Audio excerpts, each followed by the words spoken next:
Hey everyone, welcome back. So thank you so much for coming in this early on Friday at 5:30. We have a special guest, Aydin Kilic with Hive's. He is their president and CEO. We have plenty of questions for him that I have myself, and then we'll get into your guys' questions as well. So thank you to Aydin for coming in here and taking time on his busy day. Greatly appreciate it. Aydin, why don't you tell us a little bit about yourself, how you got into this with Hive? You've been with them now for almost, 4 years, I think? 4 years? That's right. Yeah, I actually joined Hive in January of 2021. I was doing some advisory work for Frank Holmes, executive chairman, and really assisted Hive at that time with the acquisition of the GP1 facility in New Brunswick, which was a 30 megawatt site that after Hive acquired it, along with the team, it became a 70 megawatt site, our largest single site operation in Canada. It was a great journey since then. We've navigated an Ethereum merge, built our own Bitcoin miner with Intel. And in addition to that, we navigated Bitcoin halving. So it's been a lot of cool and exciting stuff. Of course, we also pivoted from utilizing our GPUs into HPC and AI compute. And that has been incredibly exciting. We recently announced that we'll be a pure play subsidiary called Buzz. So a lot of amazing things are happening in the Hive multiverse. We've always looked at energy as an input to data centers, which are really systems. And when you do that, you can realize, well, what is the best yield in terms of revenue that you can yield from every joule of energy that you consume? And you sort of have to think that way when you're mining Bitcoin with ASICs, mining Ethereum or GPUs, or even running HPC computations with GPUs, because they all have a different revenue profile denominated in energy density, right? Because you get an electricity bill in dollar per kilowatt hour, and your revenue, you really need to think of that in the same manner, right? So anyways, we can dive into all that fun stuff. My background is in electrical engineering. More specifically, I did wireless telecom. I did a bit of ASIC design. So a lot of math and physics in my time as an engineer and as a student. So I sort of apply that methodology to Bitcoin mining, how we deploy capital, how we look at Bitcoin mining as a physics equation, and really how to make Hive pound for pound what I truly believe, along with my team, is the best Bitcoin miner in the industry. We've navigated a lot of twists and turns in the sector. We're not the biggest, but we really try to strive for great uptime, good transparency, low G&A as well. You know, we sort of, I believe we have the lowest G&A per Bitcoin mined in the sector consistently. And we also have the best ROIC in the sector consistently. So anyways, I'm happy to dive into it today. Yeah, I'll start out with this. I love the growth that we're seeing from Hive. Historically, you guys have been kind of slow to grow. You guys kind of maintained the 1% network hash rate is what you guys' goal was in the past. But this year, you guys are doing a great job growing from basically 5-6 exahash to 25 exahash by the end of the year. You guys did change the timeline a little bit on that. I think originally you guys were targeting 25 exahash by the end of the third quarter. Now you guys are saying it's going to be by the end of the year here. A little bit of a delay, I think, but not big of a delay. A couple months, not a big deal there. Still great growth here this year. And your stock is doing really good on the news that you guys are now at 8 exahash. From yesterday's news release that came out, that's fantastic. You guys are doing like an option with the Bitcoin that you guys had there and getting the ASICs. We can talk about that obviously a little bit more as well. But what's the change in what's the change in attitude towards growing more than just the 1% of the network hash rate? Well, so a couple things. We had been searching for energy with that met scale, really, I should say, that met a few criteria. Green energy. Sorry, the camera is on reverse, so when you've got your eCam set up, so it's throwing me off a bit. Sorry. I want to make sure I'm not out of frame. I'm half Italian, so I talk with my hands a lot. Hydroelectric energy, ideally, but green energy, really. Low cost of power and a politically stable jurisdiction. And we always had that with Canada, with Iceland, and with Sweden. And we looked at a lot of different opportunities. We looked at doing our own wind farm in Texas, getting onto the power generation side. And, you know, some of these opportunities, when you go up the stack, or I think a solar farm, we actually had a business analytics case done, worked with some contractors, got budgeting, had a valuation done on what it would be worth if we developed a solar farm. And, you know, you're almost $2 million a megawatt on CapEx. And if you're going to that extent on your CapEx really to get a lower cost of power at 2 or 2.5 cents a kilowatt hour. Is it really worth it in the long run if you can just get power at 4 cents from utility, at a good medium voltage, without having to have that exorbitant CapEx? And again, it's all math, it's all physics equation, right? So if you're not demonstrating good ROI, it's almost like a vanity metric to have a really low cost of power, but you're spending a huge amount of money on CapEx going up the stack in power generation. So we've exhausted those possibilities, and look, there's some companies that have found great opportunities in the US, etc. But really, we found an exciting opportunity in Paraguay that ticked all those boxes. Our chairman, Frank, is a member of YPO. I'm a member of YPO as well. And so is the president of the country of Paraguay. So reaching out to the president of the country, Santiago Peña, really we were able to forge political connections at the highest level. And the hydroelectricity there is powered by the Itaipu Dam, which is the largest hydroelectric dam in the Western Hemisphere. I was actually there in December. It's amazing. It's a marvel of engineering. It was doing 10.4 gigawatts of active production that day. Wow. It feeds Brazil, Paraguay, and Argentina. The interesting thing is the government of Paraguay sells power to Brazil and Argentina. But here's the thing. They get paid in Brazilian real or Argentinian peso. When they sell power to us, they get paid in US dollars. So really, it's a currency hedge. So from first principles, it makes a lot of sense. And HIVE has always been a big investor in the communities where we do business. It's well known. We sponsor the hockey team in Sweden. We do heat weeks in Quebec. And so what we've undertaken in Paraguay to show our commitment to the community is we're electrifying 18 schools in the province of Cordillera, where Valenzuela site is. We met the governor and we said, how can we help? We're here to do business. We want to do business right. And he says, well, there's these 18 rural schools and they don't have electricity. Well, we're in the electrical business building Bitcoin mines, so it's very conducive to us to support.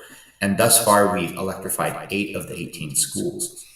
So when you're entering a jurisdiction where you can engage the local government, you can engage the federal government, and have a great relationship with them all. I met the chief technology officer of Ande, which is the utility company that powers the country of Paraguay, and of course sells the electrons from the Itaipu Dam. So it's really being engaged wholeheartedly and systematically in the jurisdiction where you do business. And so those were the factors, the mitigating factors that allowed us to find this amazing opportunity for scale. And we started off with a 100 megawatt site. We bought the land, we're going to build it ourselves. Again, there's these regional substations that are massive. And we came across a Bitfarms opportunity. Now, Ben is a friend, Ben Gagnon, a very bright guy, also a very technical CEO. And so when he becomes CEO of Bitfarms, there was a shift in strategy. They wanted to focus on the Stronghold deal in the US. Whereas Jeff Murphy, also a friend, also a great guy, a bright guy, it was the whole Latin American expansion that was really under his tenure as CEO. So with that shift in leadership came a shift in priorities. So it was quite conducive and almost opportunistic for us to go in, buy the site, really almost at cost.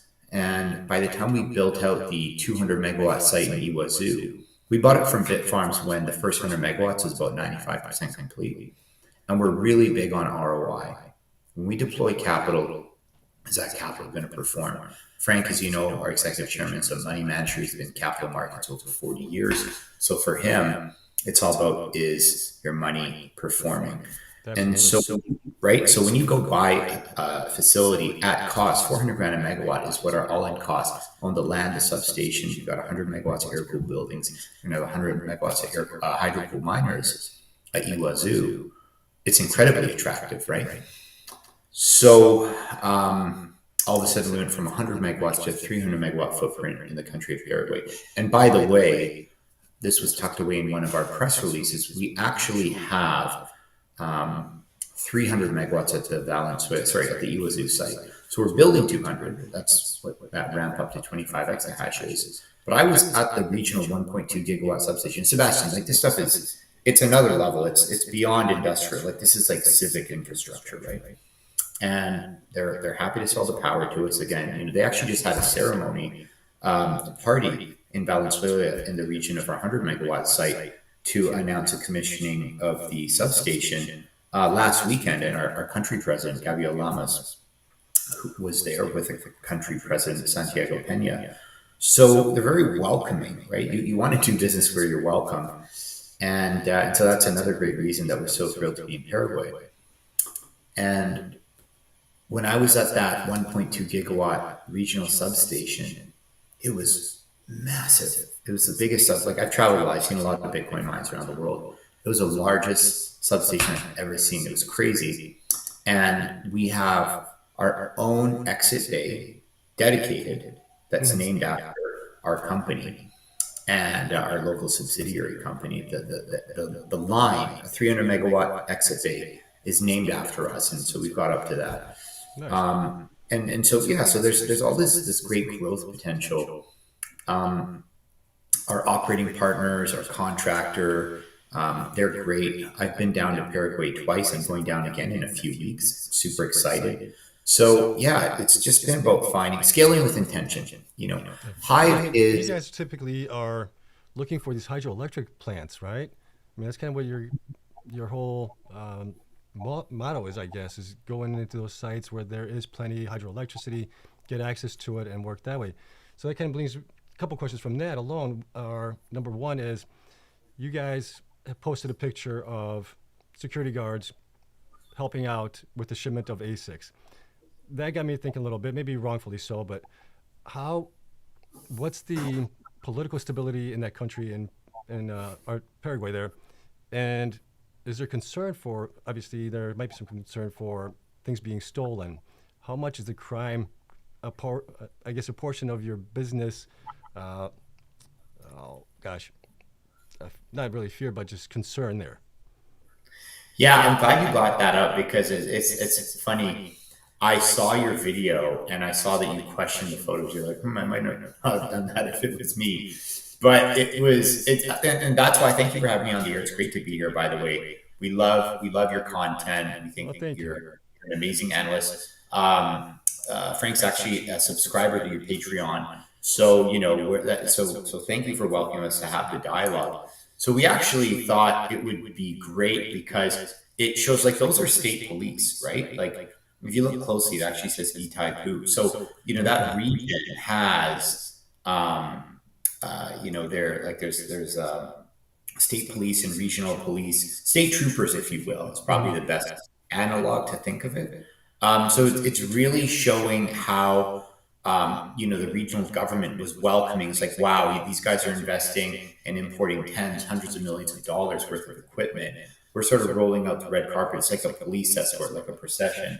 Okay. And I think that there had been, you always sort of hear, I think there was a story about, you know, a French guy that had been, you know, robbed or whatever.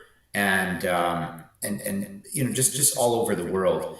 And there's these hijinks, but we're actually trying to show how secure it is because we've got that level of welcoming and security and backing. So everything, you know, has been great. And you could see that the hash rate has been coming online. Like we're bringing a lot of ASICs into the country. We're actually the largest foreign importer this year in the country of Paraguay. Oh, wow. Is what I'm told. And we also will be Ande's largest customer. So it's about operating at, you know, at a very high level, a very professional level. So yeah, we thought that people would get a kick out of it.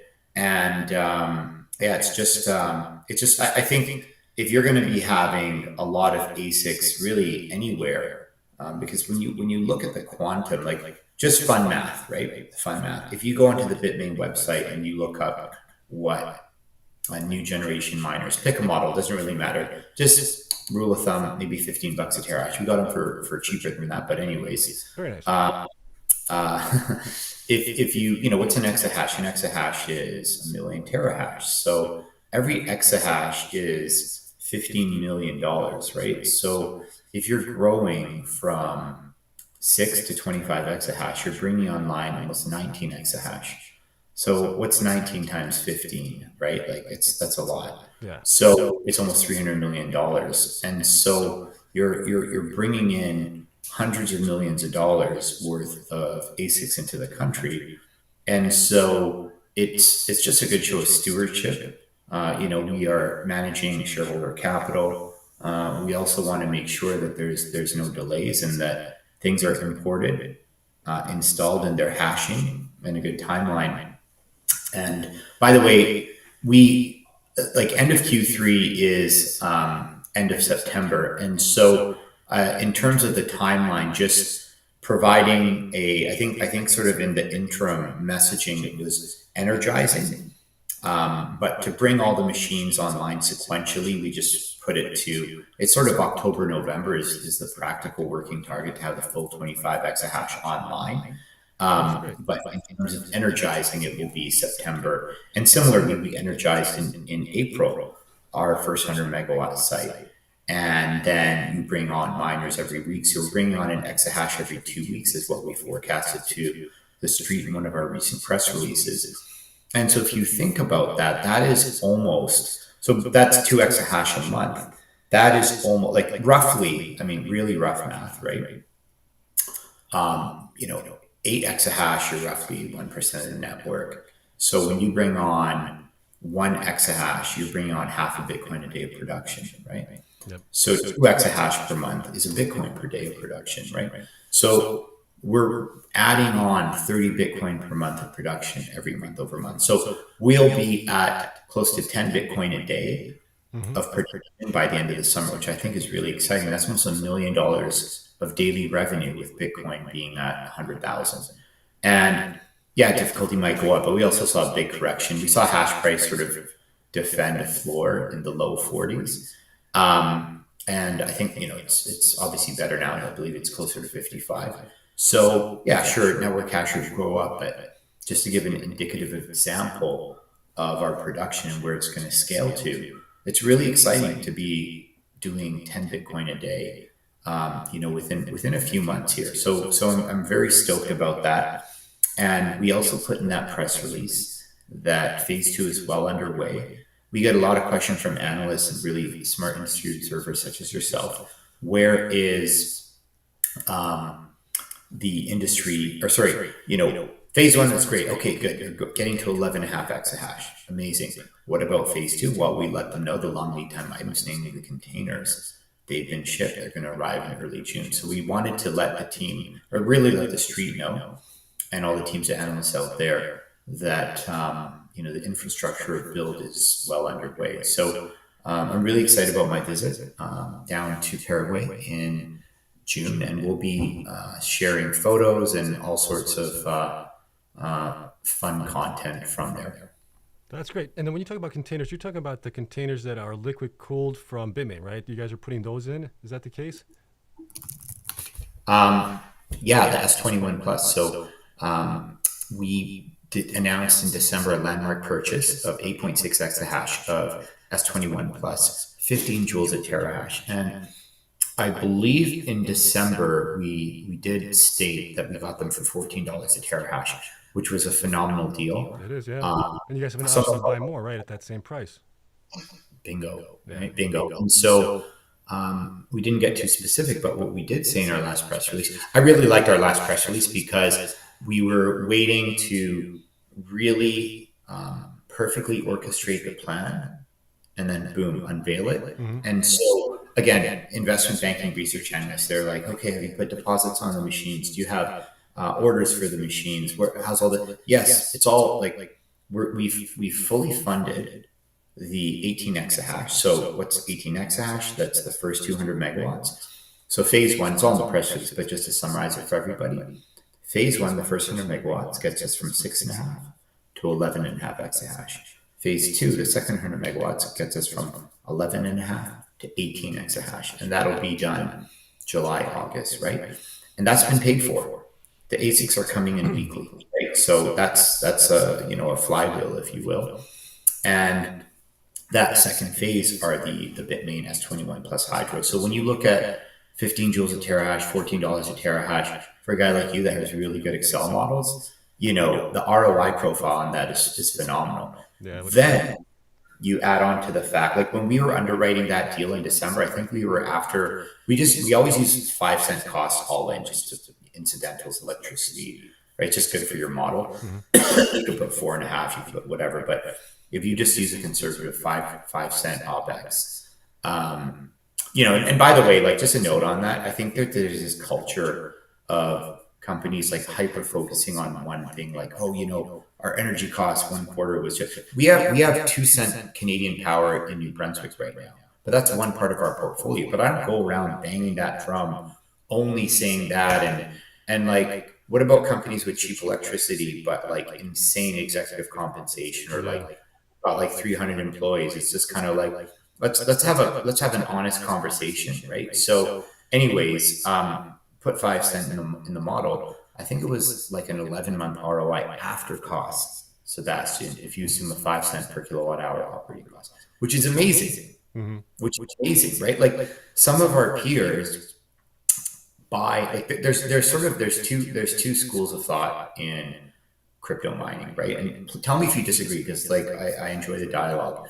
There's ROI focused, where you're solving for a mathematical equation. What is the lowest number of days in ROI on capital deployed when you buy ASICs, right? Your 5 input variables are dollar per terahash, joule per terahash of the ASIC, Bitcoin price, difficulty, you don't control those, and then your dollar per kilowatt hour electrical price, right? Yeah. And from that, you can succinctly and mathematically determine exactly what your ROI will be. Now, of course, difficulty and Bitcoin price change, and you can run time variant things, and you can do signal analysis, and you can do more elaborate mathematics, but like the 5 inputs determine ROI.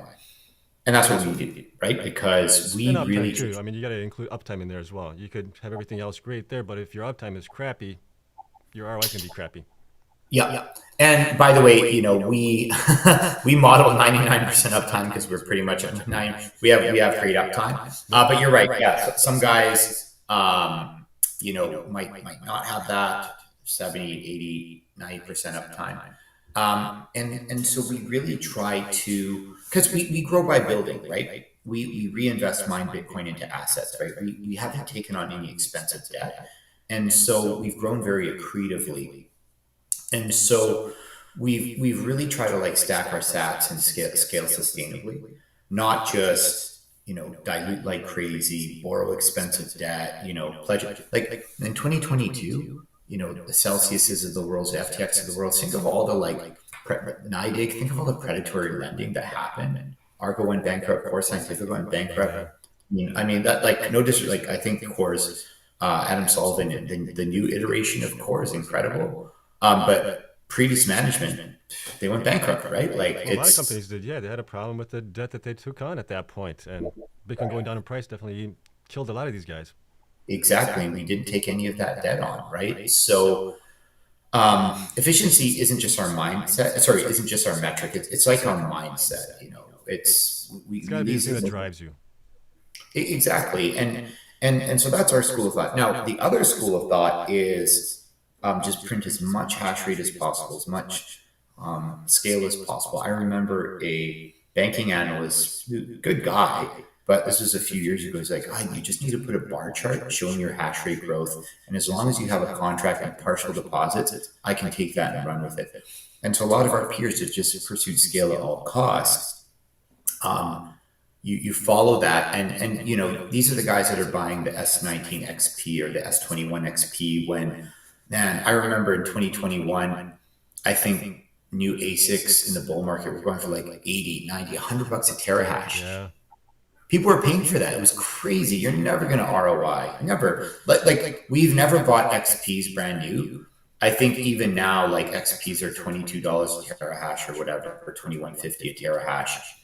So they're 40% more expensive than a plus, right? S21 plus. Mm-hmm.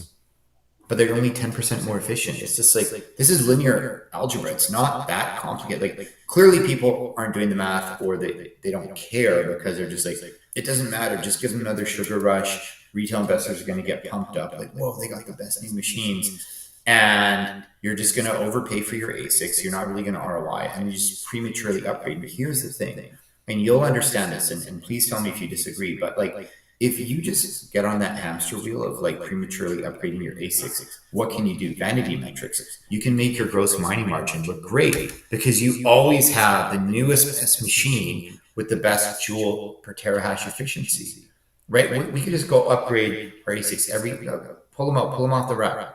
New year, new model, new ASICs. Then when you look at our quarterly financials, our gross mining margin is going to look incredible, right? Yeah. But you haven't repaid your original investment. And I think that's the thing that's really hard to track. It almost requires transparency and self-reporting by companies, you know? And I'd love to hear your thoughts on it. And so what happens is we run our machines until the end of the economic life cycle. Why? Because that's how you maximize ROIC. But what happens at the tail end of the economic life cycle of any ASIC? Well, its margins shrink because it's approaching the end. So while you may be free cash flowing, your margins for that interim period, sorry, again, this reverse camera thing is tripping me They're out. shrinking, yeah. Yeah, they're shrinking. Yeah. So your gross mining margin may look low, especially on a peer compared basis, but you're actually free cash flow. Yeah. So how do we get that out there? How do we get that? And so, So when you guys depreciate your machines, are you depreciating for 3 years then? 2 years. Okay, wow. Really harsh. Yeah. And so, you know, there is, I'll send, it's in some of our decks, but we do really lead the industry in ROIC. And that was done by, we've had third-party analysts do it for the whole sector. I think last quarter we had 42% annualized ROIC, 13.7% ROIC for the quarter. And, you know, the rest of the industry was anywhere from 2 to 4%. We're at 14. So it's our approach. Yeah, but like, clearly we're not getting the value for that. But the other school of thought, when you just get as much scale as possible, and who cares about ROI? Just get new machines and like pay $1 million a megawatt for sites. Who cares? Just grow. What happens? It's the antithesis of what you represent, because you represent thoughtfulness, careful analytics. Once you get to a certain size, you just get indexed. You get on the Russell 2000, you get into ETFs. It's passive. They're non-discretionary, right? What do they need is liquidity and market cap. Right, your stock price has to be over $5. You got to trade X million shares a day. So as long as you get to that critical mass, it's almost like just like quote unquote, dare I say, too big to fail. And that's the power of like passive buying. And so that's sort of like what we realize. And so we're like, okay, we've got to scale, great. Let's scale sustainably, and that's what we're doing in Paraguay. But that's really like the outlook. But so I'd love to get your thoughts on that. No, and I kind of agree with you there. Some of these guys scale at all costs, right? Whatever the cost is, they're going to scale, whatever that is. Others are taking a little bit different approach, but I think scale is also important because it does help with the other costs that you have. SG&A, everything else becomes down much smaller percentage-wise of your revenues if you can scale. The challenge is obviously getting to scale, and whatever that scale is going to be for each company is going to be different depending on your overhead, right? So as long as your overhead's kind of low, you guys might be able to get to scale with 25, 30 exahash, right? That's going to be a great maybe number for you guys there. For other companies that have maybe higher SG&A, the scale is going to be higher. It's going to be 50, 60, 70 exahash, whatever it's going to be. And for some even maybe even higher. It just all depends on the cost that you have associated with it. What is your uptime on the machines, right? That all goes into how quickly you can get an ROI on those machines. You guys are doing it for 2 years on a depreciation model on it, which is really aggressive. We've seen others that are doing it 3 years, others doing it even 5 years. I think 3 years is kind of a good spot. If you can get 3 years out of a machine, that's actually pretty good. But yeah, I mean, we see companies dilute like crazy in order to get to scale. We've seen this number of shares just be like an ATM. They just go to the ATM, get the money, they grow out that way, right? So that's one of the things I also want to talk to you about today was you guys came out with this kind of option plan with using the Bitcoin that you guys have to purchase the machines, which is also something we've seen from another miner as well do this here recently. It's something new that I haven't seen before, so that's kind of interesting. We had a member of my Patreon asked this question here. Can you elaborate on the call option for the roughly, we don't know exactly how much you guys put down, roughly around 1,600 Bitcoin at 87,000, as many details as possible about this, and who is the counterpart? Do you need to repurchase all of it at once? And is there a date when the options expire for those?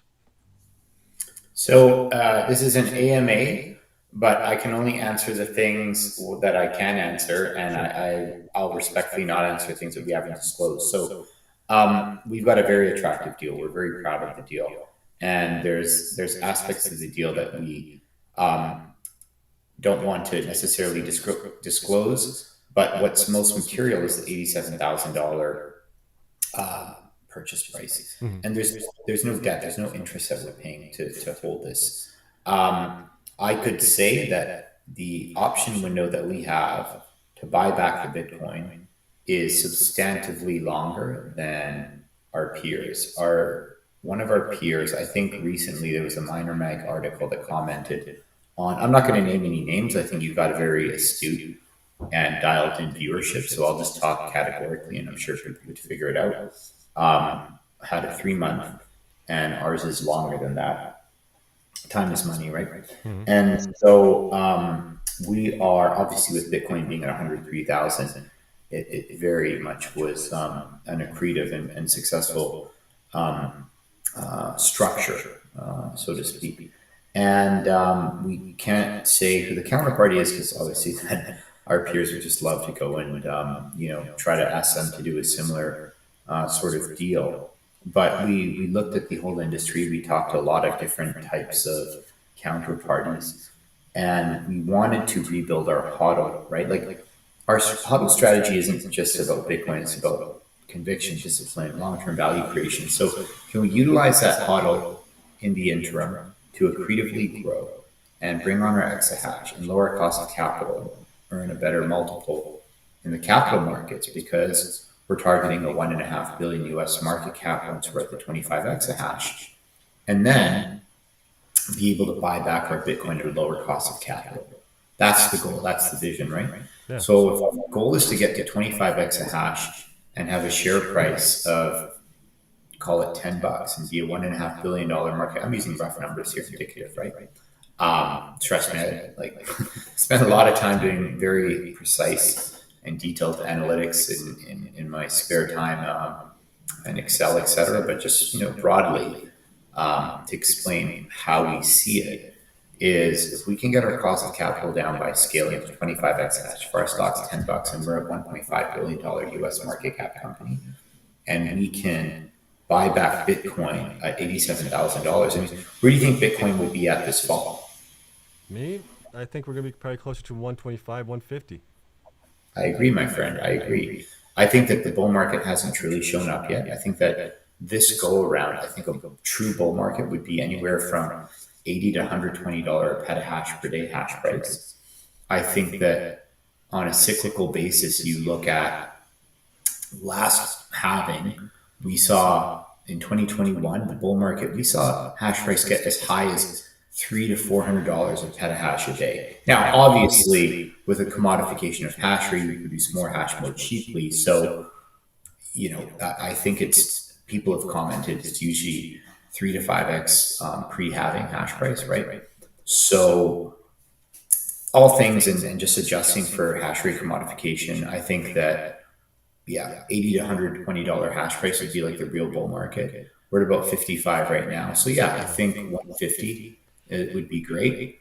And it's also, how long does that last, right? Because we saw the last bull run in 2021 kind of went into 2022 a little bit too. If you look at that as anything with $200 hash price and above, call that the shoulders. That was actually 16 months. And the head, when it was over, I think 300, well, it was kind of a little bit in February, a little bit in November. So what does a timeline as well as the peaks look like? I mean, that you can really just converse about. Nobody really knows. And so anyways, having that optionality to buy back our Bitcoin at $87,000 if Bitcoin is at 125 or 150, and get our HODL back to over 2,000 Bitcoin, and we have 25 exahash. That's great. It's huge, right? So that's like the real upside here. So we're hoping that the smarter minds in the space, such as yourself, once we can that's why I wanted to come on the air and sort of connect the dots, right, for people. sometimes it's a delicate balance, because we felt that overtly explaining our methodology and strategy, sometimes peers will copy, right? Like you look at our HPC strategy, we were the first to monetize your GPUs, because by the way, we were the largest Ethereum miner. Yeah. I think we were 6% of the network at our peak. We had 120,000 GPUs, 120,000. You guys were making a lot of money off of that. Yep. Right. And then we took 400 GPUs and got to $1 million ARR, and scaled it to 4,000 GPUs and 10 million ARR. And we'll be at 20 million this quarter. Right. And so we did that in 2 years, on a B2B model, maintaining our lean G&A. Big shout out to my team. I'm very proud of what my team has accomplished in the last 2 years, navigating an Ethereum merge. Everybody counted us out. And the thing is like, what people need to realize, like, crypto mining is asymptotic, right? Like, it's not like 1-0. So after, like, we talk about the ETH merge just for a little bit, going into the ETH merge, right? We had two types of GPUs. We had the NVIDIA ones that we're running to this day, right? And we had the AMD ones. The AMD ones, they printed money 4 times over. They ran from 2018 to 2022, right? Like 3-4x ROI, awesome. Those things were doing anywhere from 35 to 40 cents a kilowatt hour, mining Ethereum, sort of in the bull market. And then the NVIDIA cards were doing 90 cents a kilowatt hour in the bull market mining ETH. Now, after the merge, all of that, and I mean, those were like the peak levels, and it was sort of about half that when going into the merge. So if, like, even the best cards were doing 45 cents a kilowatt hour, the NVIDIAs, and then the AMDs were doing 25 cents a kilowatt hour. After the ETH merge, what happened was the cards collectively were doing about anywhere from 4 to 7 cents a kilowatt hour, which is not zero, but it's not as lucrative, right?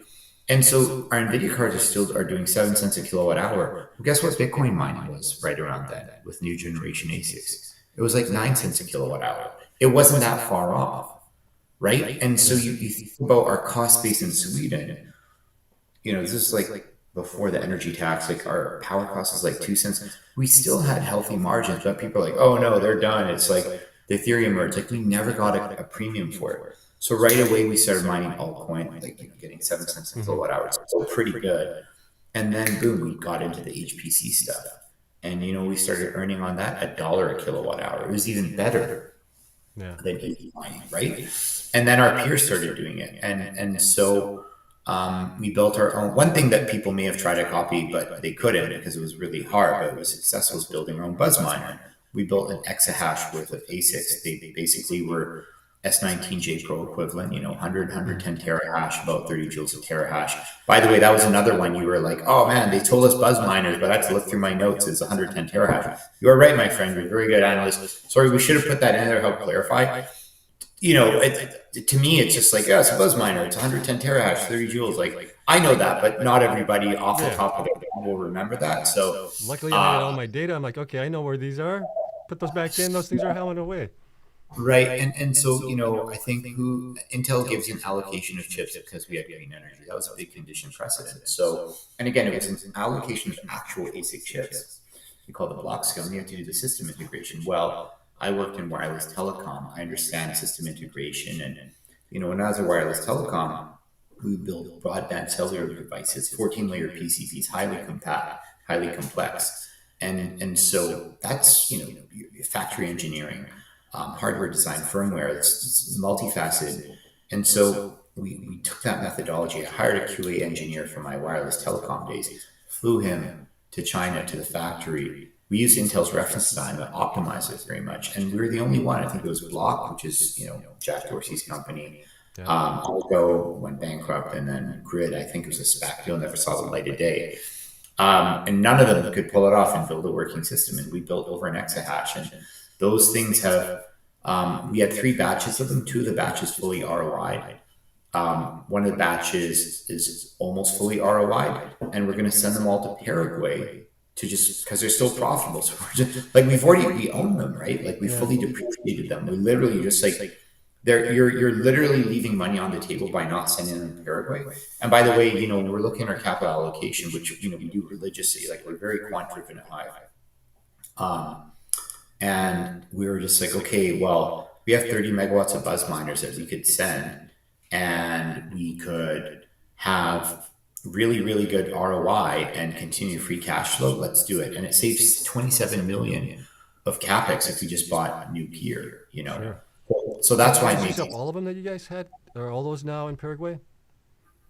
Yep. They're all in Paraguay. Yep. And because what we did is we did a deal. We bought Canaan ASICs in, gosh, I guess it was like 7-8 months ago now, in the fall of 2024, and we press released it. I think it was 11,500 Canes. We got a phenomenal deal. Canaan didn't want us to announce what the dollar per terahash was, but we could say it was sub 1 year ROI after 5 cent costs. Based on hash rate economics at the time, so it was great. And we're like, okay, perfect. We are approaching end of life. Like, so you got to timing it is an art and a science, right? Like, you do the math. You're always looking at where's hash price, where's ROI based on variables, but what are the offers in the market?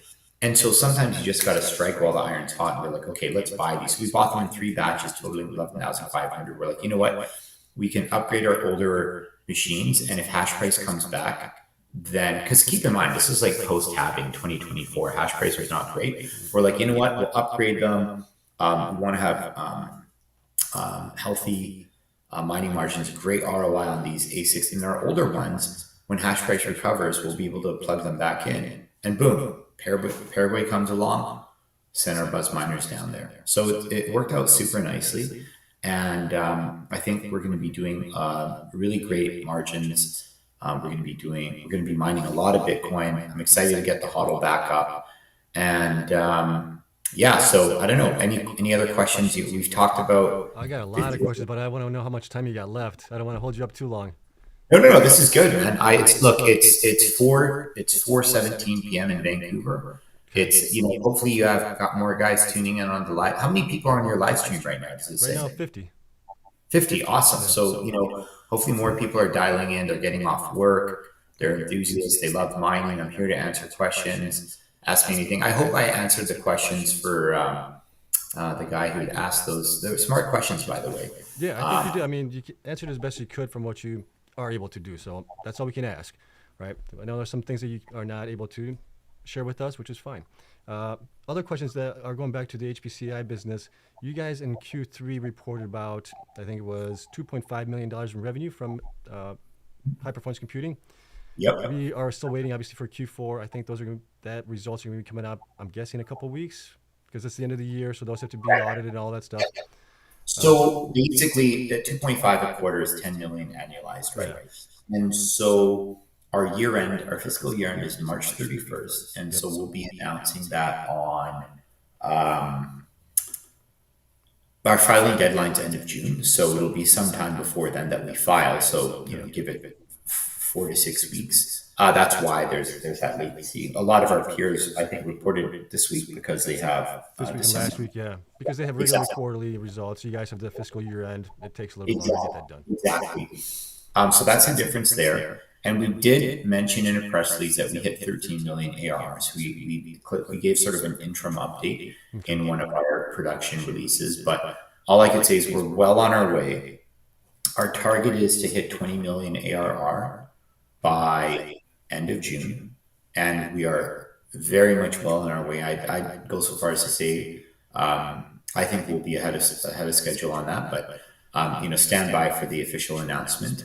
Okay. And so it's going very well. Nice. Now, when you guys are dealing with customers for high performance computing, are there, I'm guessing, smaller customers, right? You're not dealing with too much with hyperscalers. What are you seeing in the space right now? We're seeing that there's a lot of demand for HPC-AI, but we're also not seeing a lot of that convert over into actual contracts with a lot of the miners that are going into HPC-AI. I mean, we're seeing that also happening here, which is kind of unusual, I guess, being that we've been mining for so long and all of a sudden overnight things just switch on us and people are going into HPC-AI, pausing Bitcoin mining. So where do you see this all playing out right now? And then, can you share a little bit on what you guys are experiencing? Yeah, so we operate at a 2 tier 3 data centers in the province of Quebec in Canada. And so we've got H100s, NVIDIA H100s, H200s, and we've got our A series cards, the NVIDIA A40, the A6000, and the A5000. And then we also have a cluster in Stockholm, in Sweden. So we've got 3 clusters operating. Collectively, it's about 5,000 GPUs. We have 504 H200s. We have 344 H100s. And the balance are, so it's about, 850 H series NVIDIA cards. And then the balance, a little over 4,000, are A series cards. Again, the A4000s, or sorry, A5000s, A40s, and A6000s. And so that's the makeup of the cards.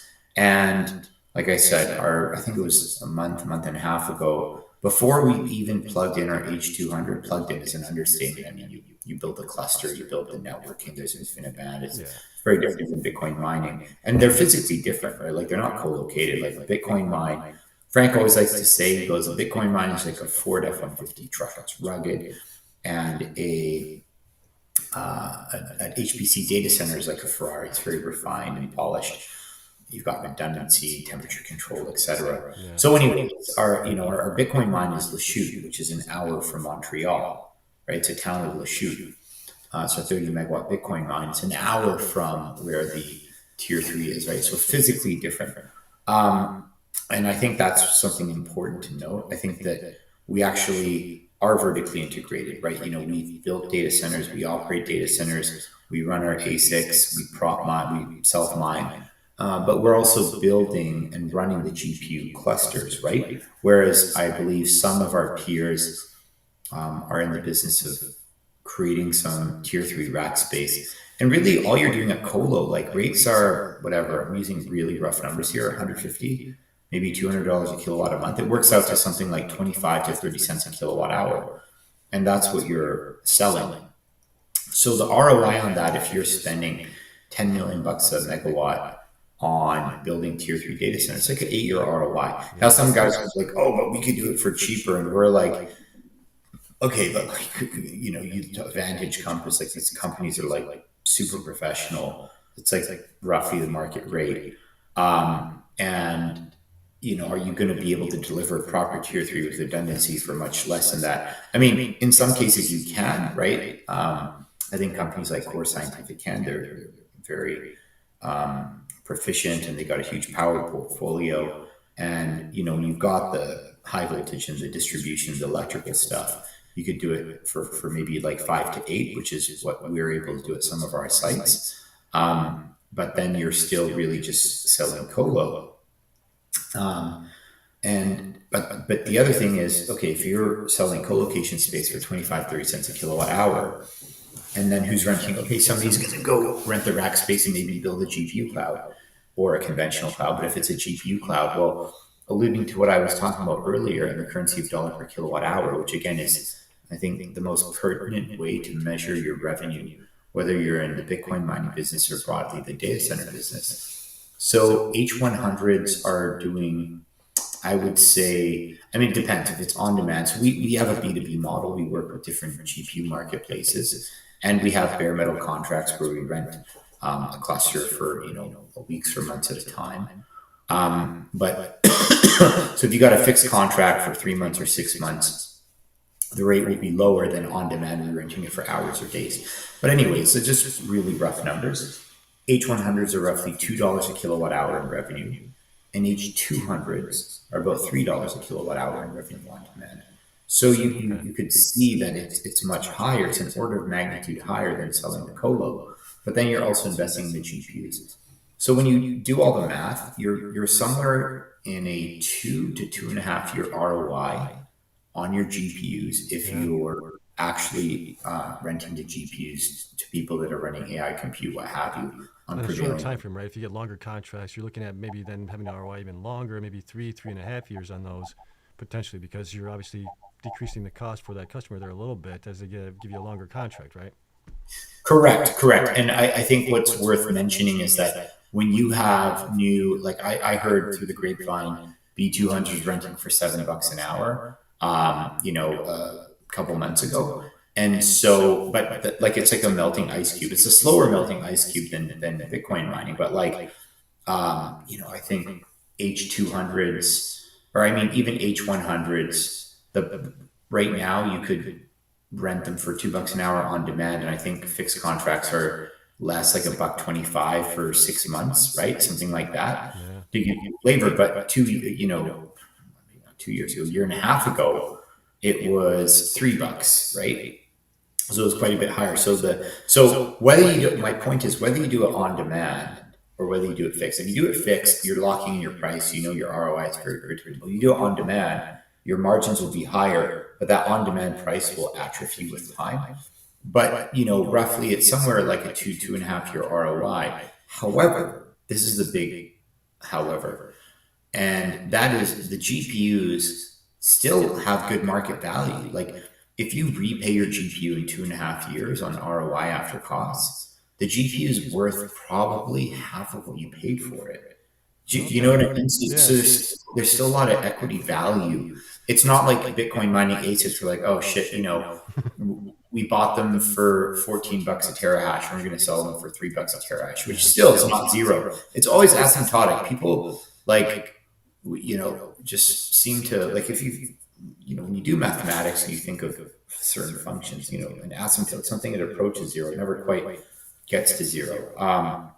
So anyways, that's a one thing to keep in mind, but this is where it's pro formas. It's all math, right? So do the math, let the numbers speak for themselves. Are you ROI? Like ultimately, if you are not making money, if your investments in GPUs or ASICs are not accretive, like if you're mining Bitcoin with ASICs and you invest $100 million, and over the life of those ASICs, if you run them, by the way, we depreciate for 2 years for accounting purposes, but we run our ASICs for as long as possible. We've run ASICs for as long as 4 years plus, so Okay. I want to make that very clear. No, we run them for as long as possible. That's the art of mining. But if you're mining and you don't actually make more money after costs from operating your ASICs, you should just be buying Bitcoin. To go be MicroStrategy and just buy Bitcoin. Exactly. But there's also Michael Saylor. I think Michael Saylor is a great guy. He's an amazing thought leader for the Bitcoin space. I saw him speak in Miami at the Cantor conference, and he said that MicroStrategy, they refine capital, crude capital, which is fiat, into Bitcoin. Yeah. And he said much like a oil refinery refines crude oil into jet fuel. So you're not paying for the book value of the jet fuel, you pay for the refinery, right? So that was a very clever narrative point. Analogy, yeah, that's definitely easy to look at. Yeah, I mean, going back to just the mining economics and things, I started mining with a friend of mine. He invested a bunch of money into a mining farm that I helped him manage for about 7 years, 2017 to 2022, so about 5 years. We were still running the S9 miners for about 5 years at certain times when it was profitable. And when it wasn't profitable, we weren't mining. But the Ethereum mining, that whole time, whether it was a bear market or not, that was always profitable. Those things always kept the lights on in the warehouse. So just something that I've learned over the course of that, and that's kind of how I've gotten into the space as well. And I know there's also times to get into Bitcoin mining and not times to get into it. You don't want to get into a bear market. There's times when you want to build out and times where you don't want to build out. Exactly. Yeah. Well, you're asking some really, really great questions. So let's take it back to the S9. Like, I'm sure you've got some like old school Bitcoin miners, real enthusiasts that have followed the sector for a while. So let's take it back to S9. The S9 did 13.5 terahash and consumed 1,323 watts, at least the iteration. I remember very well because I'd founded and took public a company in 2017 when Hive went public. I was inspired by Hive. So Hive was the first public crypto miner ever. Okay, it was an Ethereum miner, and they had a company that I invested money in a Bitcoin miner. So it's kind of fitting that right now I'm doing an interview, my first interview with Hive again. Well, let me give you some interesting history. It's very cool to know that. I hope you made money, by the way. I did. Hive had the inaugural press release. It said they would have done an EBITDA, trailing 12-month EBITDA of $7 million with the Ethereum mining operations they had. And I was like, well, that's really interesting. So I went to etherscan.io. This is in 2017, and I downloaded all the network analytics from Etherscan. I'm like, how many GPUs and how much ETH hash would you need to make $7 million after a nominal cost? And the number I remember was 10,384 GPUs, which would have been roughly 2 megawatts. And I found an old Business Insider article with Marco Strang saying that, because Hive originally was with Genesis, saying that they had 10,000 GPUs as a photo of the hangar in Iceland. And I was like, I got it. It's 2 megawatts. My math is right. And so then I found an opportunity in the US. It was a 2 megawatt Bitcoin mine. I raised some capital. I raised $20 million, took it public. Fidelity was my big shareholder. The company is called Fortress Blockchain. Ended up handling a succession plan over to a couple guys that rebranded to Cathedra. But anyways, more importantly, because I joined Hive and I want a succession plan for the company I started, we mined through the halving event of 2020. And then I remember getting the audit done for 2019 and 2020 going into the halving, and never mind hash price, but if you look at the dollar per kilowatt hour revenue of the S9 post halving of 2020, it was low as 3.5 cents to 4 cents a kilowatt hour, not hash price. I'm talking dollar per kilowatt hour. And fortunately, we had 2.5 cent power back then in 2020 in Washington State, Grant County. And so, oh man, I remember it was actually July. It was the halving was in April, but July is when the mining, because you had COVID too. Like, it was such a crazy time, right? Yeah. Like, you had Bitcoin drop to $3,500 on March 12th. And then you had the halving in April, and it was July and September when hash price really took the worst hit. And I remember having to write a dissertation for the auditors and sifting through like the daily data. But yeah, that's the thing. And it recovered, Sebastian. It recovered, And then what happened? Well, guess what? Bitcoin hit $10,000 in December 2020. And then it hit $20,000 in January, right? And then in 2021, things just took off, right? I think we hit 63,000 in February and 72,000 in November. So all of a sudden, guess what? Your S9s can make money again. So like, it's very important to have lean G&A because our lean fixed costs, because you can't really control those. And if your hand is forced to shut down, it's pretty tough to start back over again. Especially if it's like 6 months later. So if you can eke out like just a small margin or even break even, because what you're doing when you're doing break even, if you hodl, you're just paying your cost to acquire Bitcoin at the same cost as just or you just mine and sell. Like the guy, like before capital markets, like the guys that I learned Bitcoin mining from, they've been mining at industrial scale since 2013. They would always mine and sell what they needed to cover costs and hodl the rest. And at Hive, we have a hybrid strategy, right? And so anyways, to your point, you very much, hash rate economics are very fluid. I almost wish I could do a screen share because I love analyzing this stuff, and it's actually really fun for me. Yeah, I mean, I love looking at the data and everything else, see what's looking like. But I don't want to keep you too long. We still want to get into the viewer questions here. A couple more questions that I have for you really quick, Aydin. Let me see, what was this? Let's see here. Talked about that already. We covered those. We covered a lot of topics actually already that I had questions on. Oh, the recent ATM. You guys posted that as well earlier this week. That gives you guys another 120 million, I believe, roughly, to pull on that, correct? Is that my understanding on that one? Originally, we had 300 million on the base shelf. We did a $200 million ATM. I believe it's Stifel, Canaccord are in the syndicate along with B. Riley, Roth, and Northland. And, we have great liquidity. And so it was just about extending the ATM to coincide with the original size of the base shelf. That's all. So it's kind of normal course of business. And but moreover, we also announced that we had pledged the Bitcoin to fund our scale. So yeah, again, it's about having a hybrid strategy, right? Sure. And what is our lowest cost of capital? What is the best way to scale? Hive, it's like we operate across 9 time zones, and can you believe this? Our team speaks 5 languages, right? Holy cow. English, French, Swedish, Spanish, and so. But the one common denominator, the one truth of that is Bitcoin. So, anyways, it's what how can we really accretively accumulate Bitcoin as a business, mine sustainably, have data centers that will stand the test of time.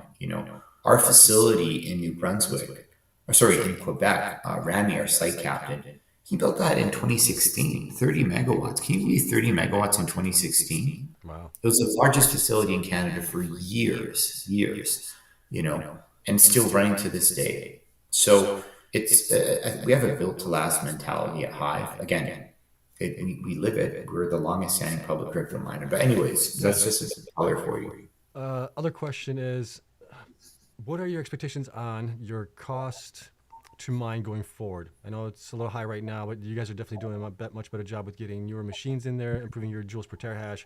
That's all improving. And then as you get more scale in, do you think those costs could possibly go down even more as time progresses? Yeah, I mean, I believe we already lead the sector in lowest G&A per Bitcoin mine, but moreover, and we put this in our press release, our global average fleet efficiency is improving as we bring online more hydros, which are 15 joules a terahash. Yep. So once we're fully at 25 exahash, our global fleet efficiency will be 17.4 joules a terahash. We say 17.5. People don't like odd numbers. 17.5 joules a terahash blended fleet efficiency. We're at about 20 right now. So that's over a 10% improvement on global fleet efficiency. So that alone represents a 10% decrease in cost. And moreover, as our power in Paraguay is cheaper on average than other countries, we expect that to increase by another 5 to 10%. So I believe we have 15 to 20% by Q4, calendar Q4 this year. We're expecting our cost of Bitcoin and production to also decrease overall, all other things being equal, of course, by about 15 to 20% through lower average power costs and better energy efficiency from our ASICs. Yeah, very nice. I think you guys started out the cycle after the halving event. You guys were at like 30 joules per terahash, roughly right around there, right? When you guys started out and you guys started refreshing the fleet. Yeah, exactly. Because the King were 18.5 joules a terahash, and we've got S21 pluses, which are 16.5 joules a terahash. S21 plus hydros are 15. So that's a very nice improvement over basically a year's time. You guys have done a great job. Thank you. Yeah. We very much, and again, we did it ROI. We could have bought the whatever S21 XP, or there's that crazy one, the UXP, that's like the rack mount one, but it's like super, super expensive. So I think, we're really happy with the ASICs that we bought on an ROI basis. Because when you ROI successfully, then that's how you last in this game, right? Like, if you run a scheme, if you don't make back your original investment, you're in the red, and like you've lost the confidence of your investors. Like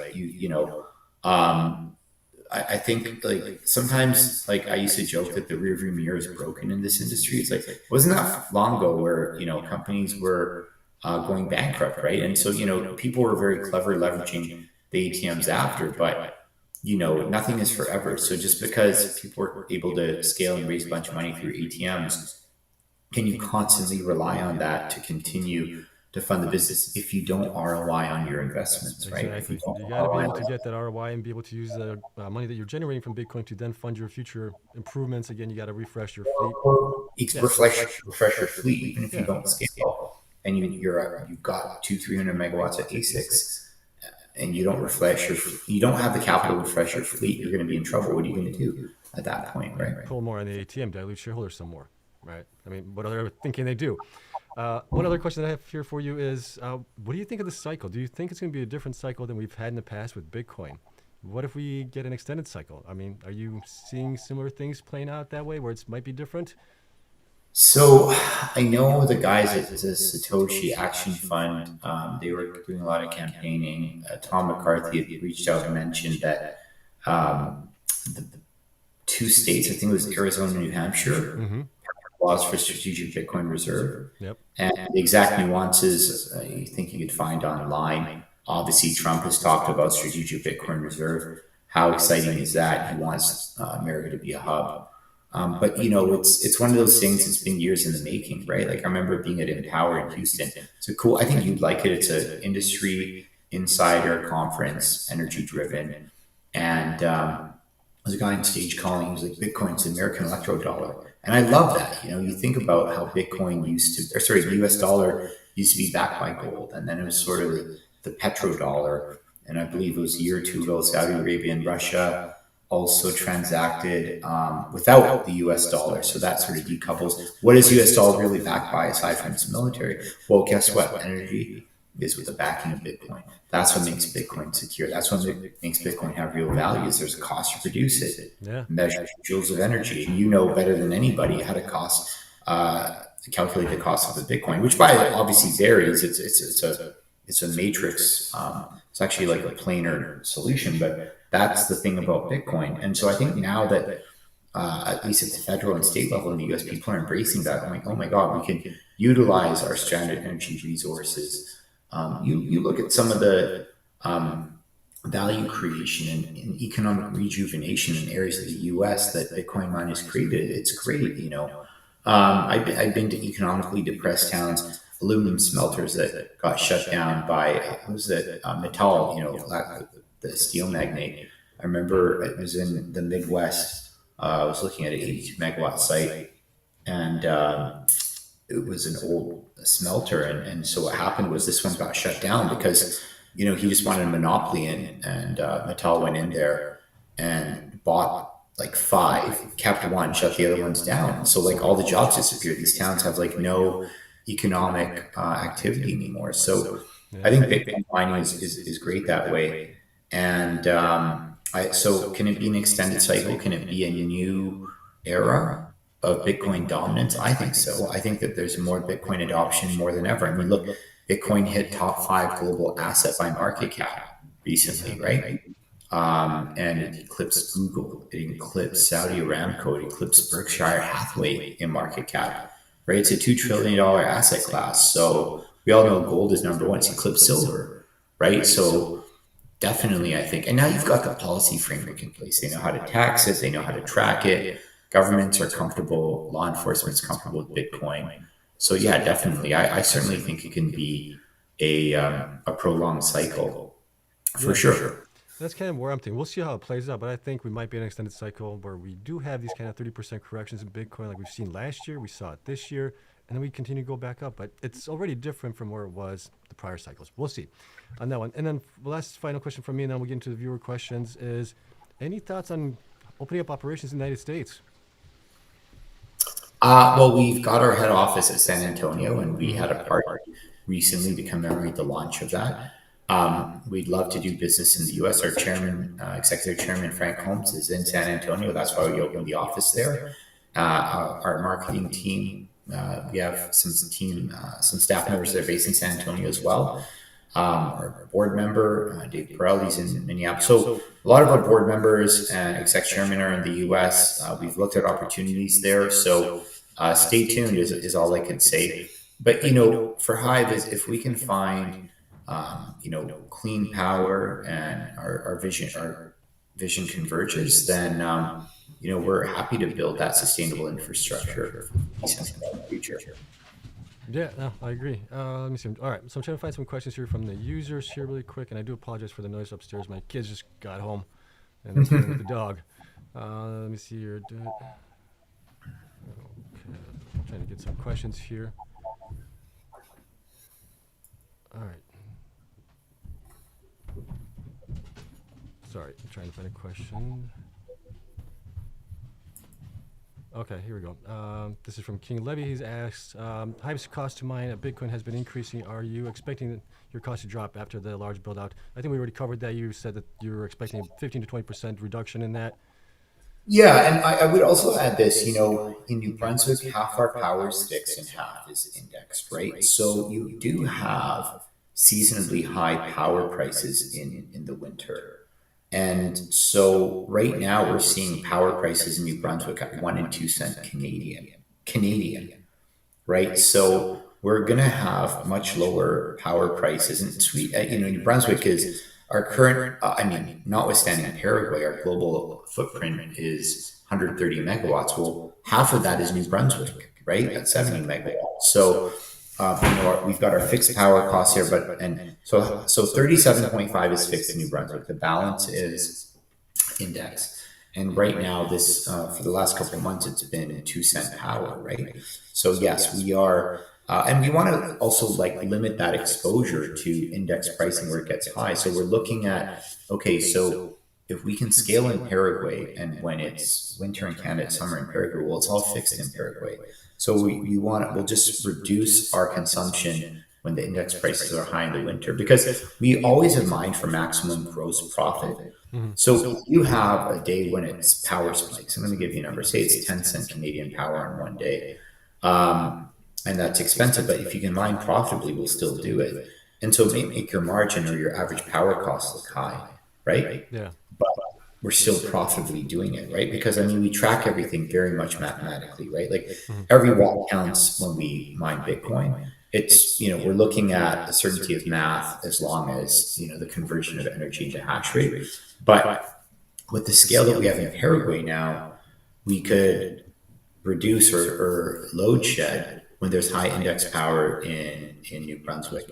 And in Sweden, we hedge, our power contracts, I think, are hedged at about 2.3 cents. Now, there is the energy tax that Sweden levied against all data centers. And so, our cost of power is a little over 5 cents in Sweden as a result of that. And there's no energy tax in Paraguay, right?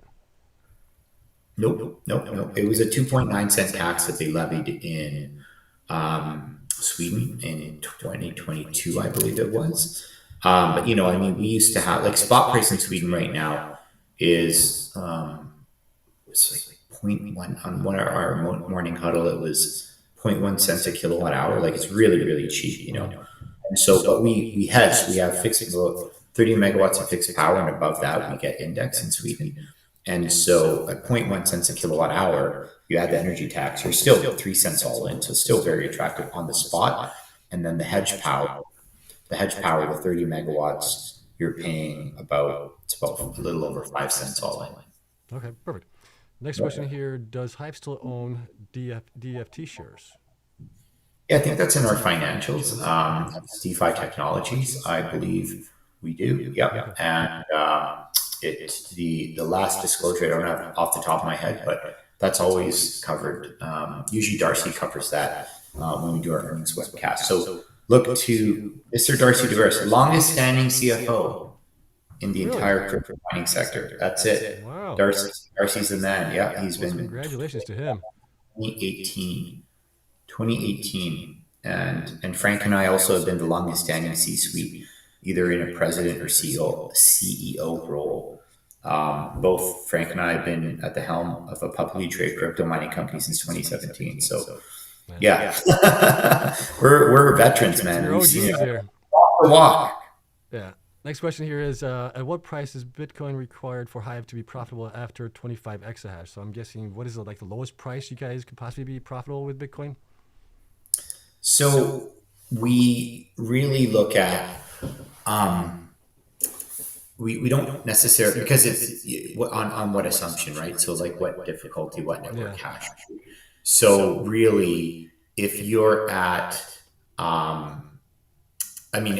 so difficulty tomorrow is going to be at 121 trillion, right? The epoch adjusts tomorrow. It's going up like roughly 2%. We're at 119 now. So just pick, I could tell you. So if we are at a global average, I'm just going to do this live for you. Okay. If we're at a global average of 17.5 joules a terahash, let's just say the network hash rate is difficulty 120, right? Difficulty is 120. Our efficiency is 17.5, and let's say our global average cost is, let's use a nickel. And if difficulty is 120, 40,000 a Bitcoin. 40,000 would be, guys, the lowest you guys would be profitable at. Yep. Nice. Yeah, that's awesome. Yep. Yep. So, if Bitcoin's at 120, we're doing 65% gross mining margin. Yeah. So it's basically we'll be at hash price break even. What we do think of it as is hash price break even. So our hash price break even is like $20. Okay, that's good. Mhm. Okay, next question is from Yolo Gambler. He asks, "Are you guys hiring?" Well, we have a very lean team. If you have like an exceptionally good skill set in, well, it depends, like what are your skills? And we really try to attract the best of the best when it comes to talent.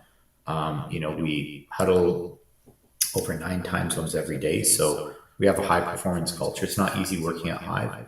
We really try to attract the best of the best. So if depends what your skills are, hit me up on Twitter. I guess there's no, we have two-way dialogue. So Yeah, if you got a superpower, let me know and we'll see. yeah. If you got a brain like Elon, they might hire you on. All right, next question here is from Ryan. Do you want to get as big as miners like Cleanspark, Riot, or Mara, or will you always prioritize profitability over scaling up? Yeah, we will always prioritize profitability and ROI over scaling up.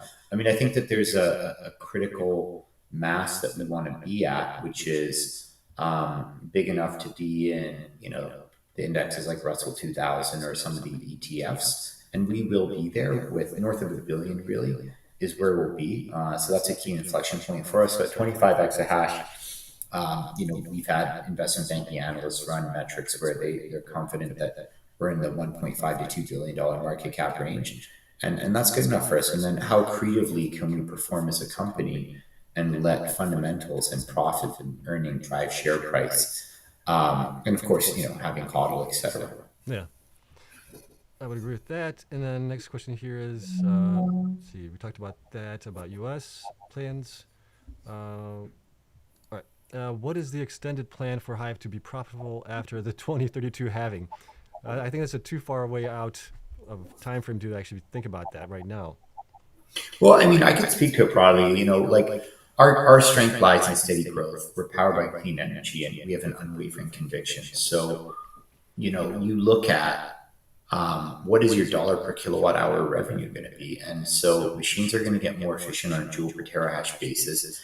Network hash rate, you're talking 2032 is 7 years from now. Block reward is going to go down from 6.125 to 3.0625. Like, yeah, block reward will get half, but what's Bitcoin going to be in 2032? $1 million. So it's just denominated in dollar per kilowatt hour because everybody has a cost. Like, think of layers of an onion, right? Like there's a fine amount of 2% power, fine amount of 3-cent power, 4-cent power, etc. So like layers of an let's do this. Layers of an onion are expanding, and then you're going to have people that are running. Let's just talk in today's terms. So you have people that are running machines at 15 joules of terahash and 20 joules of terahash, and I'm going to put some stuff on Twitter that it's actually really just like you can plot it mathematically as a matrix. Like, what is your break even hash price, or what revenue are you generating per kilowatt hour, depending on your electrical price and machine efficiency. And everybody plays by the same rules. So there will be some quantum of profitability at any given point in time. And, we're counting exahashes now. Back when I got in the game, having like 20 petahash was like, whoa, like it was huge, And you made a lot of money back then with that. Like you could make millions of dollars with like, 20 petahash. So, it is getting more industrialized, but guess what? It's more secure. The network's more secure than ever, right? Yeah. So, Yeah, I remember a time when the S9 was generating $35 per day for like several months. It's fantastic. Yeah, totally. Yeah. So I totally agree there. And then, here we go. With the news of power, company financial issues hitting Bitfarms in Argentina, are there any similar concerns with Paraguay's site?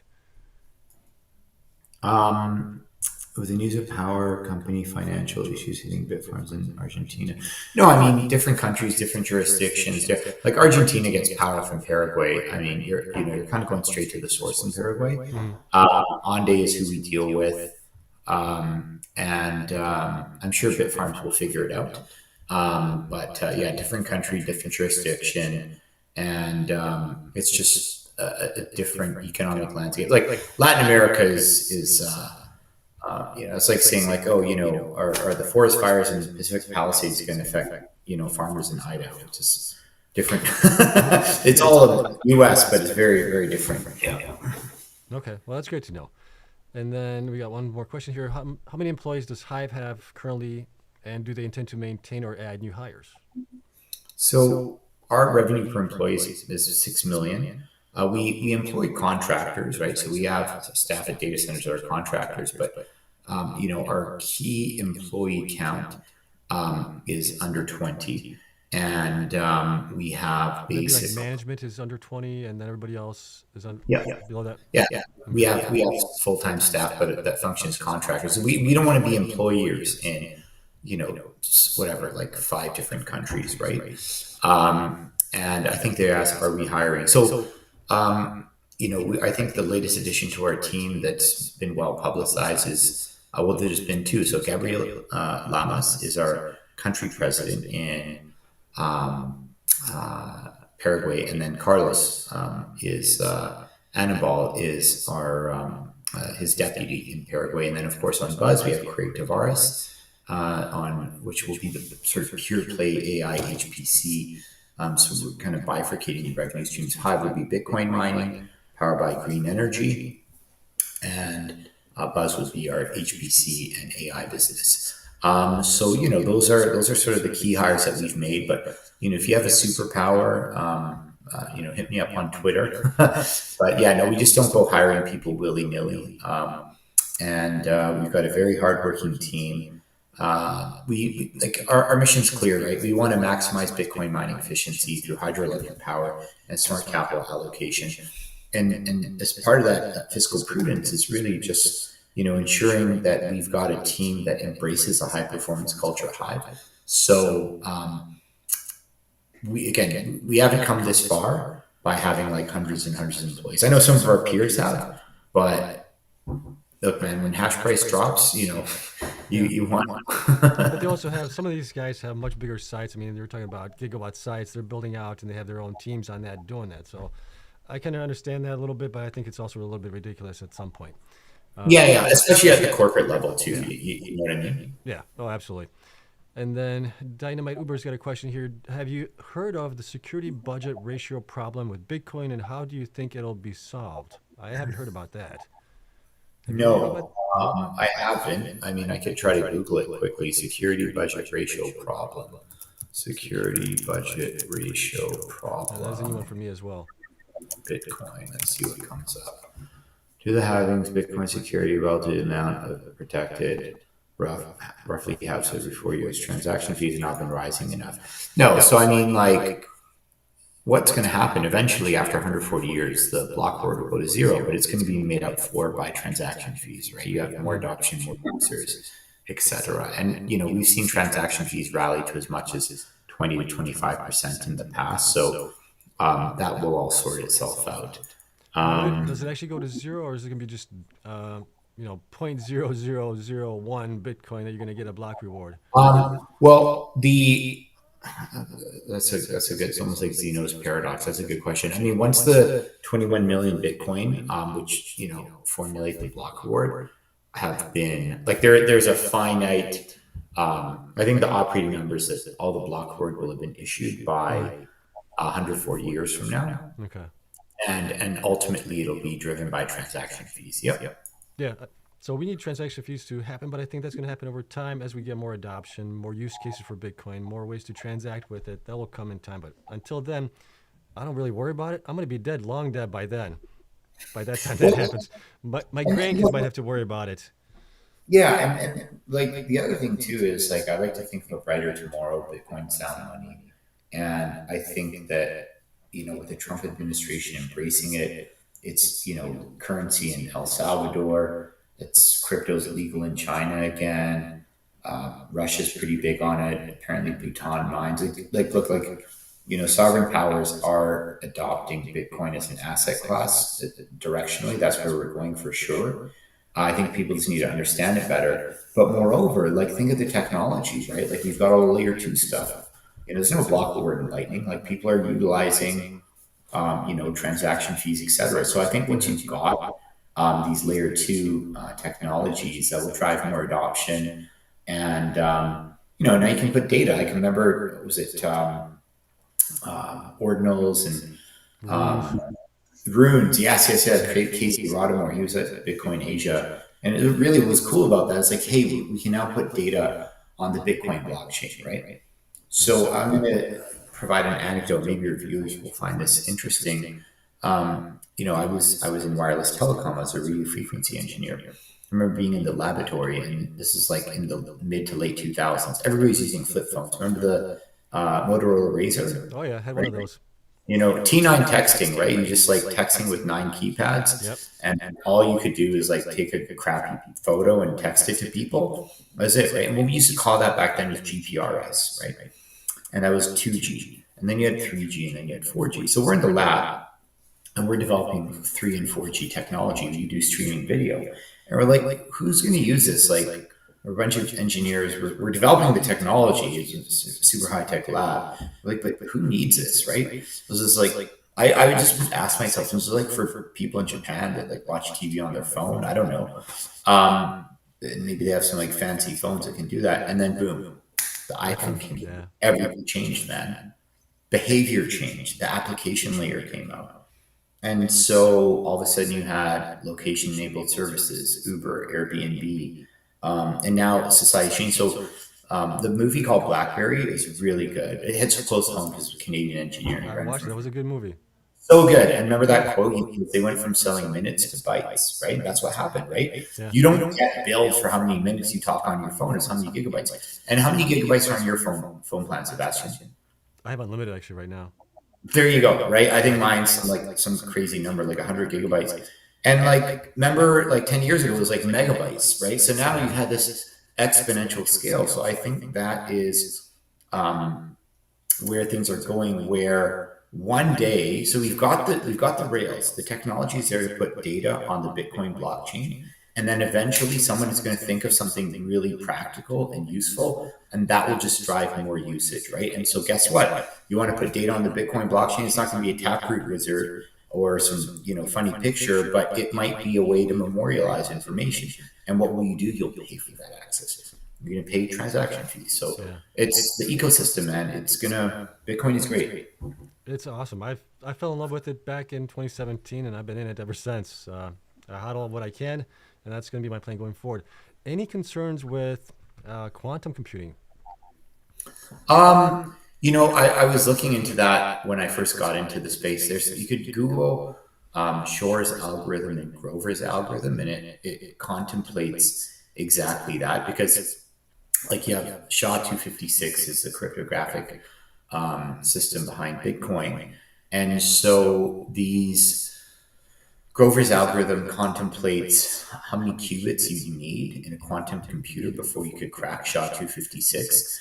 And the number of qubits is like very large, and we're so far off from that. So I don't see that as sort of like an interim thing. And like the way like quantum computers work, like there's different ways. One of my buddies actually that I went to school with, I went to a school called SFU. We had an amazing engineering program.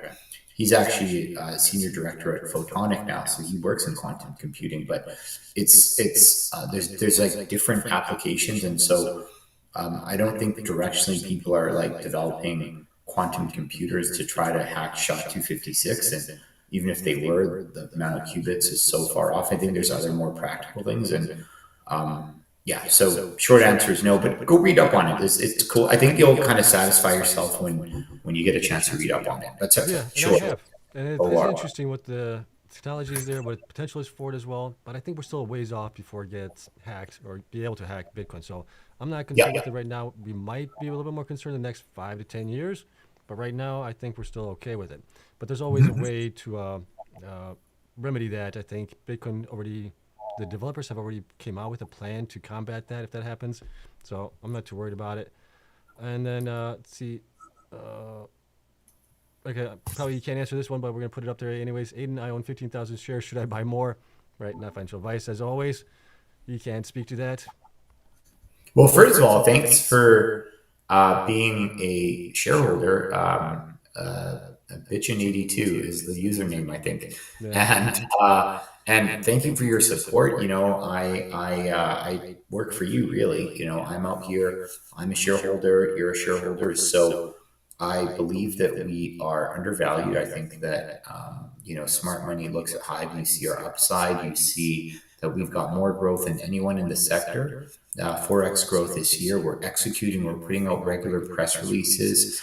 Our strength lies in our steady growth, our unwavering conviction. We're powered by clean energy, and I think that look, I wouldn't be working as hard. My whole team, we wouldn't be dedicated. Of all the things I could be doing, I'm doing this. So you've got our commitment and our conviction to doing the best job we can and driving the most value for our shareholders. So that's not me succinctly saying, yeah, go buy more stock, but I believe in our company. So, and we're I agree working with you very there. I hard. think you guys are definitely way undervalued from where you should be. And so that leads me to another question that I kind of have is, why do you think that is? Why is Hive so undervalued from possibly its peers? And then also, would it be a good time to possibly buy back shares?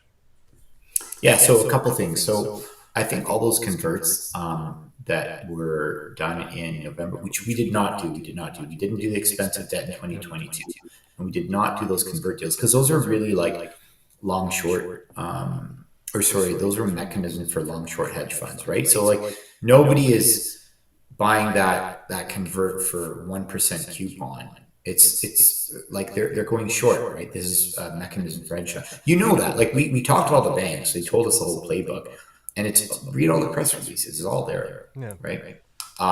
Cap calls and I'm out of frame. Cap calls and so you got the border too. That's why cap calls and share buybacks. So for example, somebody was like, oh, we did not Hive. I'm talking about our peers. These other guys, they do $650 million convert, 1% coupon, 40% conversion premium, or whatever, something along those lines. Okay. And they're like, oh, but by the way, we spent a couple $100 million doing share buyback and cap calls, so our net proceeds is only $400 million. So they're going to have to pay back $650 million. They got $400 million to buy Bitcoin at its peak. And so what does that do? It just creates a bunch of shorting pressure. And there was I think it was like $5 billion these converts done. Like too much paper was out there. And then, you look at the collective market cap of the sector, it was like 20 billion at the time. And everyone's down like half of what their stock was in December, despite hash price being the same. So what does that tell you? There's immense amount of short. And it affects us negatively too. Even though we didn't participate, they short us as a proxy for the other companies. They short the industry as a basket, right? And I think when it comes time to pay the piper, it could be massively diluted for those guys unless Bitcoin goes on a crazy run and they're able to convert. But really, I think create a lot of shorting activity. The other thing is getting to critical scale, because so much of our peers, I mean, it's no secret, you got the Maris of the world, Riot, Cleanspark, and we see all these guys at conferences. Like we're all industry peers and colleagues in the sense. We all go to the same conferences, we chat, and I think everybody is doing their own thing. But there a lot of value, I think, is ascribed when you have indexing and passive buying. I think that's really what's emerged, and that's helped a lot of companies see their stocks do really, really well. And so it's us getting that scale. And to qualify for some of those indexes like Russell 3000, you've got to be either U.S. domicile, you have U.S. assets. And that's why we took the direction to relocate our head office to San Antonio and look at how do we have those more passive. We used to be very retail driven, right? Back in the day, right? And it's great. Like I wonder if the Bitcoin mining mafia is dialed in. I saw you posted there, and big shout out to those guys. But a lot of it is, I think, index. And we'll meet Van Eck when we go to New York, and they do have a discretionary fund now, but prior to that, it was just passive, right? Like it was algorithm driven. So getting on that flywheel, I think, will really help our valuation. And I think you guys' growth here is excellent this year. I think that maybe hampered your guys' performance in the past. You guys were only looking to get to about 1% of the network hash rate. Now you guys are gonna be like 2.5, maybe even 3, depending where that network hash rate goes. I think that also helps because historically, you guys, as far as percentage of shares shorted of your guys, it's been pretty low. It hasn't been as high as some of these other guys that have these convertible debts and things like that recently. So that's the only thing I can think of why you guys haven't been as loved maybe by the street as some others because of possibly your just lowered growth. But now you guys are growing tremendously. Love seeing that. So I got a couple more questions here, and we'll call it a day. Let's see. Dynamite Uber asked, do you hold any altcoins like Ethereum? I know you guys were obviously mining a lot of Ethereum in a day. You guys were holding it for a while. Have you guys sold all of it, or you guys? Yeah, that would show up if we had it. No, we don't. So we were a large Ethereum miner, and once ETH went to proof of stake, we were out. Like, we don't believe in that. You've got staking cartels. It's just, you know what I mean? Like, I'm not a fan of Gary Gensler, and I'm very glad he's gone. I'm sure everybody that's dialed in is glad he's gone. Oh, absolutely. But, you know, he was making a case that well, I guess he was trying to make Bitcoin a security, so, which is not, it's digital property, it's a commodity. But I think, you know, there's a Howey test, right? It's like, is it a commodity or security? And so, like, Bitcoin clearly is a commodity, but like, when you are staking something, it's sort of like, if you and me want to go make, like, you know, our own coin, I don't know, call it whatever, Sebastian Aydin coin. I'm not a marketing guy. And like, we just go print a billion of them, and then we airdrop them to our friends, and then we start promoting them. And what is that? It's like you're promoting a security. It's like promoting a stock, right? Yeah. And then you're like, oh, but then give it back to us, and then we'll give you yield. Well, it's just like, so it's like, no. So short answer, no. Short answer is no. Bitcoin. I'm all for Bitcoin. I have some Ethereum as well, but it's a much smaller position than what I've had in the past as well. And Ethereum hasn't done as well as Bitcoin has, so maybe that's something telling there going forward as well. Bitcoin CEO, it's truly decentralized. It's energy backed. Obviously, we're proof of workers. Ethereum, you know, you got the Ethereum Foundation. You know, Vitalik ostensibly doesn't control Ethereum, but come on, right? Yeah. He's got input in there. Yeah. All right, Aydin, we've gone almost 2 hours here, my friend. I greatly appreciate you coming on here. Anything else that you want to let the viewers know, investors, anything that you guys have plans, anything at all? You know what? I just think, like, stay tuned. Our team is working incredibly hard. I'm very proud of everything. You know, I think 2025 is going to be the year of Hive. It's a 4-year overnight success, and I think our team has really come together. We just navigated so many twists and turns in the market, and it's just stay tuned, you know. And we're gonna have some great press releases coming out. I'm really excited about. I'm going to go to Paraguay 3 times this year. I'm going to go down in June. I'm going to go down in September for a YPO event, and I'm going to go down in November. That's their national holiday. So, you know, our mission's clear. We want to maximize Bitcoin mining efficiency, powered by hydroelectricity and smart capital allocation. And, you know, let's look forward to like a real bull market, $150,000 Bitcoin. Sebastian, where are you based, actually? I'm based in Illinois, about an hour and a half of Chicago, west of Chicago. All right. Okay, cool. Well, if you ever go to a conference, it'd be great to meet you in person. Absolutely, yeah. We travel a lot, and we got to get a selfie. But we got to get you a Hive hat. Got to get you a Hive. I don't take any kind of merchandise from anybody. Yeah, for I've sure. I've gotten offers from everybody else. I just, for whatever reason, I just don't want to have any improprieties, I guess you could say. So I draw that line a little bit there. And also, just one unrelated question here to Bitcoin and Bitcoin mining. What are your hobbies? I have a black belt in kickboxing. I try not to spar, so I'm getting into tennis, like non-combat sports, but I spent 11 years, did some tournaments. I like being on the Joe wall. Rogan's butt? Sorry? Could you kick Joe Rogan's butt? Depends. I mean, I could probably hold my own sparring with them. I'm a heavyweight. I like weightlifting. I do a lot of HIIT classes now just to keep the cardio. You know, like because we have a high performance culture at Hive, you know, sometimes it's long hours, multiple time zones. It can be quite visceral. So I like to just keep my body and mind in tune. I'm into biohacking. I wear an Oura ring. I love, Peter Attia, the Huberman podcast, all that sort of stuff. Like, you know, we're like performance athletes. We're like corporate athletes, right? So how awesome can I be? I love doing what I do. It's super exciting. I'm passionate about it. So I just want to be the best version of myself for my family, my friends, my shareholders. So yeah, those are the hobbies. Absolutely. Well, that was great. And thank you so much. Everyone else, thank you so much for coming in here, the questions, everything else. Greatly appreciate you guys. Greatly appreciate you and Hive for spending the time with us, almost 2 hours. That's unbelievable. I thought we'd get maybe half an hour, 45 minutes, but I greatly appreciate it. And thank you, everyone. I'll see you guys in the next one. See you guys then. Bye. Thanks, everyone.